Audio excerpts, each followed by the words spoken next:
Hey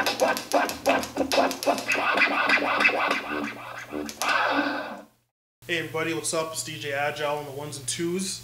I'm just going to give you a little background history on where turntables started and how it all got popular and all that. Back in the day in the South Bronx, DJ Kool Herc, he was from Jamaica, he brought these two turntables to a jam, and what he was doing was he was changing and backspitting his mixes. He was backspitting records, making them sound like a long loop.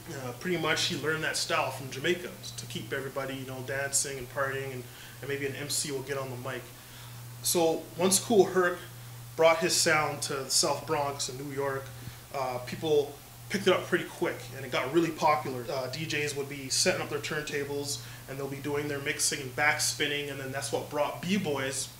People back in the day, they called them break dancers, and they would dance to the breaks. As I said, they would, like, the DJs would be doing their mixes, and then when the break comes in, the DJs had the same records. These aren't the same, but they had the same ones, and they just beat juggled it back and forth, back and forth, making them sound like one long loop, one long track, and that kept the b-boys just tearing up the floor. All those other DJs, they kind of just took that and just elevated the game. For example, DJ Jazzy Jeff, he started the Transformers, and that's from scratching, which scratching came from Grand Wizard Theodore, by just going like this, just scratching on the record, just going. Grand Wizard Theodore was going like this, and from that it elevated to DJ Jazzy Jeff doing Transformers. Oh,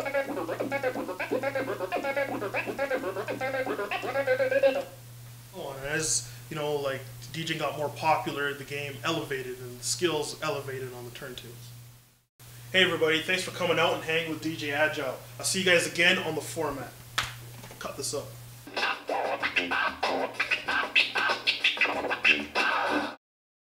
What up, people? This is Musa, M to the USA, here in Edmonton with the format. This past month, we had a chance to go check out the local slam poetry scene. Erin was on scene. Let's go check it out.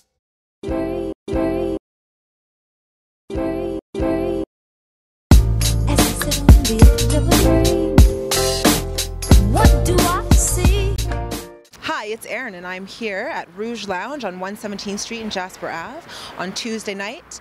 Every Tuesday at 9 p.m. there's poetry here, and I'm here to interview Titi Shanuga, the organizer of Breath and Poetry. So why don't we go inside and ask her a few questions and find out what Poetry Night's all about? When did you start doing Poetry Night? Our first night here was in January of 2009, so we've been around since then, every Tuesday. And what inspired you to start Poetry Night?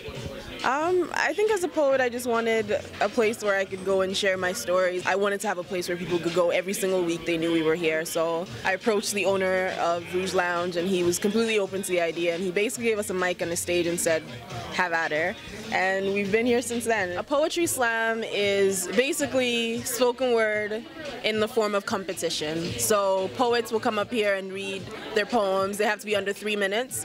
Like tonight we'll pick the judges out of the audience. So whoever comes in here is really interactive. Like you can become a part of the event by being a judge. And it's just, a quick way for the audience to let you know that they liked your poem or didn't like your poem. So they get scored on a scale of 1 to 10, 1 being kind of crappy and 10 being a really good score. And the winner at the end of the night is the champion. And it's just a way to foster positive competition and competition that encourages artists to come with their best stuff, because we want to be able to feature a really high caliber of poets here. And so doing the slam kind of helps build and grow people, and that's what a poetry slam is. So Erin, the atmosphere in there seemed pretty chill. What was it like? Well, it was busy. There was a slam competition going down. There was 6 competitors, all amazing poets here from Edmonton.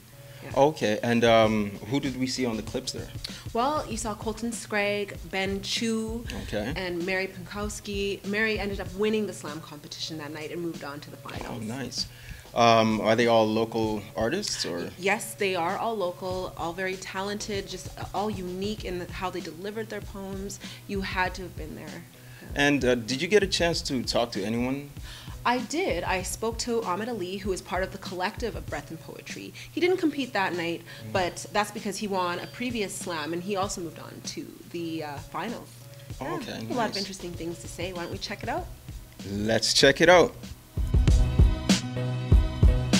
My name is Ahmed Ali, but on the stage I'm known as Ahmed Nomadic. What inspires you to do what you do? My inspiration primarily would have to be my father. And he didn't give us much material objects, and he'd always tell us to utilize our skills that we have, so go out and do something different. And he was more of like a, you know what I mean, like a vocalist who spoke out, so I get that from him. But also seeing people perform makes me more inspired, and I do that. So those are the two main things.